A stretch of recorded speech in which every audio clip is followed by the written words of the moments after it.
tidak boleh menyebut mereka itu goblok, tetapi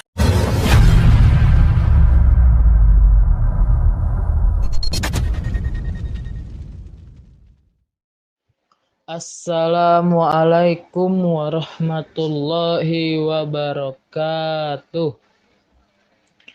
Hamdan syukran lillah amma ba'd. Ilahi anta maksudi waridhoka matlubi a'tini mahabbataka wa ma'rifatak.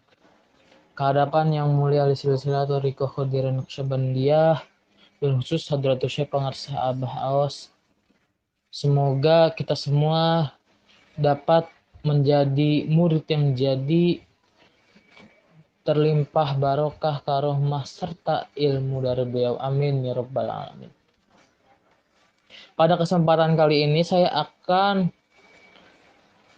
melaksanakan ujian akhir semester ganjil tahun akademik 2020-2021 dengan mata kuliah Esensi Al-Quran, dosen pengampu Ibu Hajah Enis Khairunisa MAG,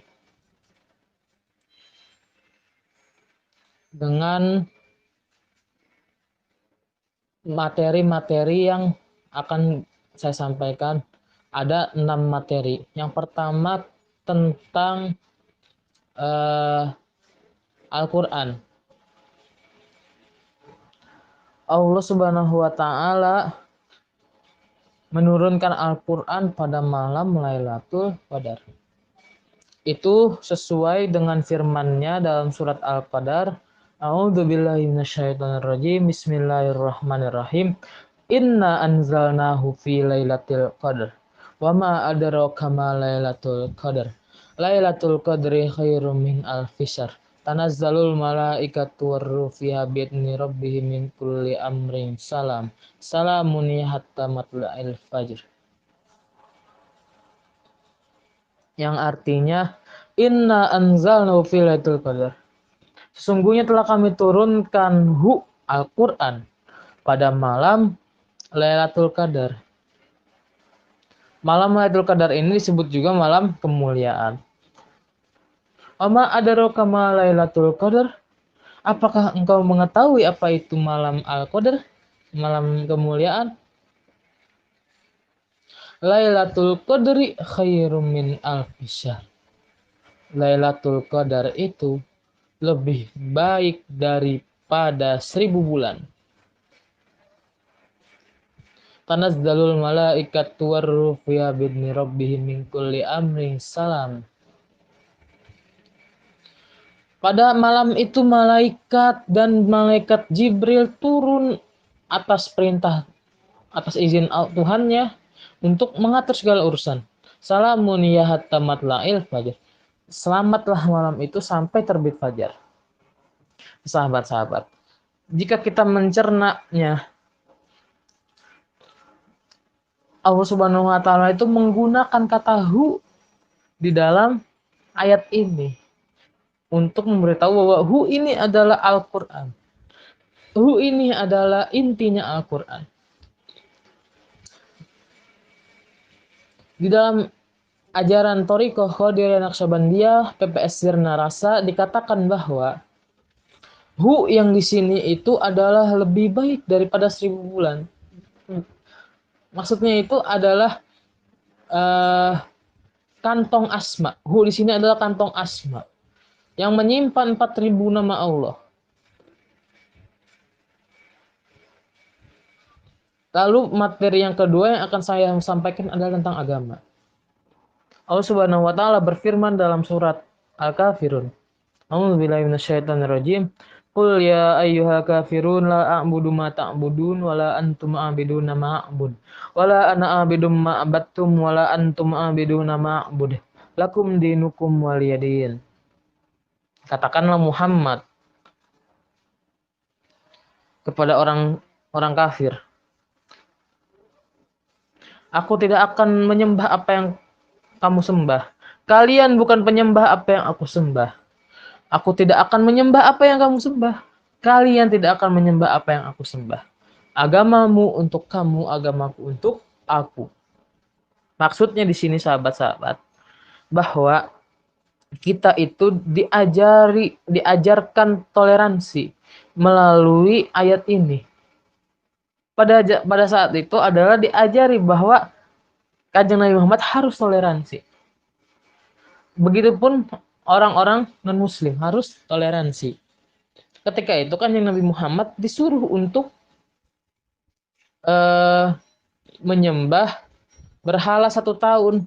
Ntar orang-orang non-muslim itu menyembah Tuhannya Kanjeng Nabi Muhammad selama 1 tahun. Lalu Allah menurunkan ini untuk bab toleransi.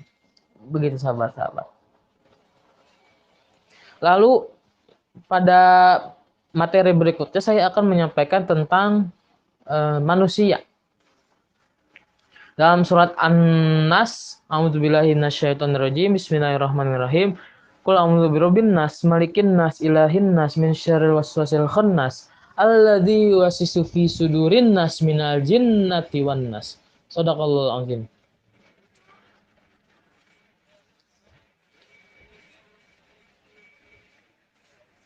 Qul, katakanlah, aku berlindung kepada Tuhannya manusia,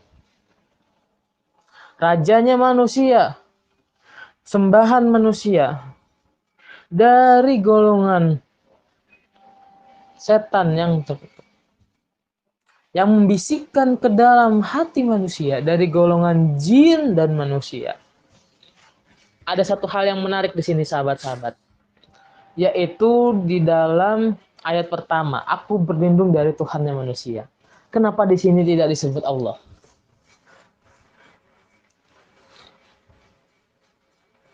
Karena Allah itu penyebutan Tuhan manusia untuk umat Islam. Tapi Kanjeng Nabi Muhammad di sini disuruh, aku berlindung kepada Tuhan manusia. Karena Nabi Muhammad itu adalah rahmatan lil alamin. Pada hakikat Tuhan itu satu, esa, sama. Semua Tuhan itu sama, hanya penyebutan saja tiap agama berbeda. Dan cara menyembahnya saja yang berbeda. Tuhan itu sama, esa. Hanya penyebutannya saja. Dan cara beribadahnya. Makanya disebut, aku berlindung kepada Tuhannya manusia. Sahabat-sahabat.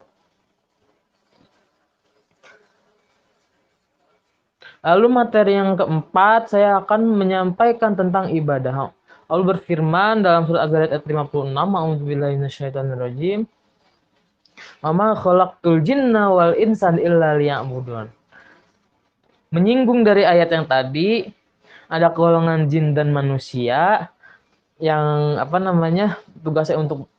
yang tugasnya untuk berbisik, tetapi pada hakikatnya tugas jin dan manusia itu untuk beribadah kepada Aku tidak akan menciptakan jin dan manusia kecuali untuk beribadah kepadaku. Wa ma khalaqtul jinna wal insan illa liya'budun. Aku tidak menciptakan jin dan manusia kecuali untuk menyembahku.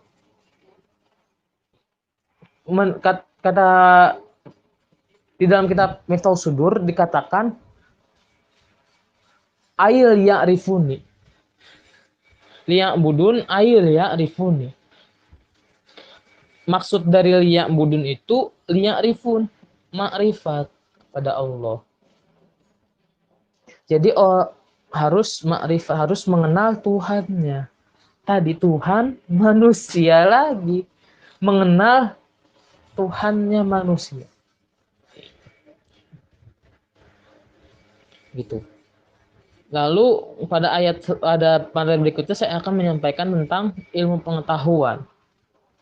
Allah Subhanahu wa taala berfirman dalam surat Ali Imran ayat 18, A'udzubillahi minasyaitonirrajim, Syahidallahu annahu la ilaha illallah la ilaha illahu wal malaikatu wa ulul ilmi qa'iman bil qist. La ilaha illahu wal azizul hakim. Allah bersaksi bahwa dirinya adalah Tuhan, tiada Tuhan selain Dia. Malaikat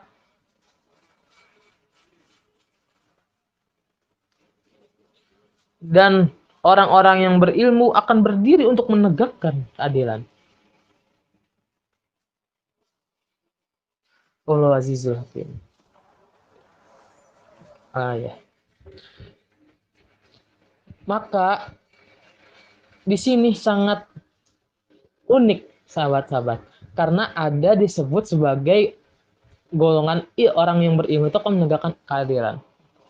Jadi orang berilmu itu tidak boleh menyebut mereka itu goblok, tetapi harus bisa merangkul.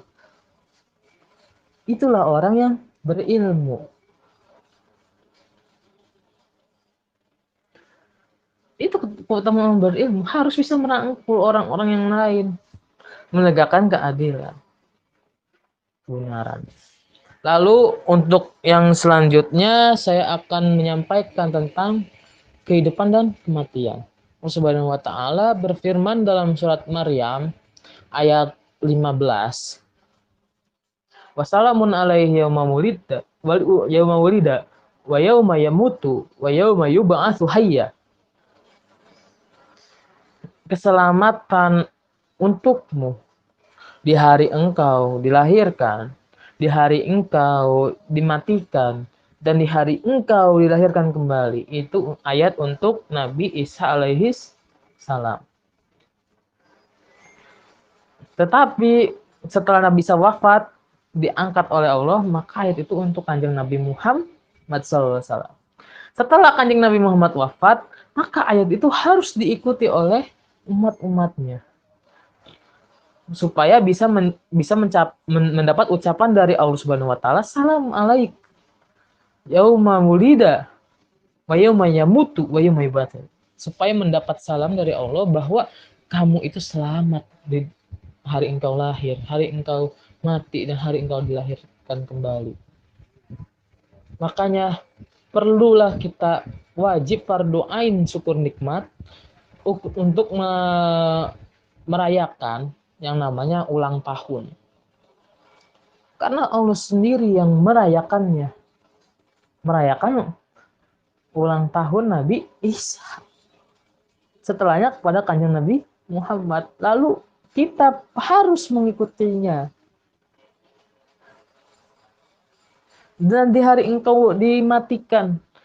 Makanya ketika orang yang sudah meninggal, itu perlu untuk tahlil, mengadakan tahlil. Jadi tahlil itu sunnatullah dan sunnah baginda Nabi. Karena untuk menjadi keselamatan bagi orang yang sudah meninggal tersebut. Dan di hari engkau dilahirkan kembali. Dan di hari nanti penghisaban. Kita harus mengikuti orang yang sudah ikut. Sekian dari saya. Kurang lebihnya mohon maaf. Wallahul muwaffiq ila aqwamit thoriq. Wallahu a'lam bissawab. Assalamualaikum warahmatullahi wabarakatuh.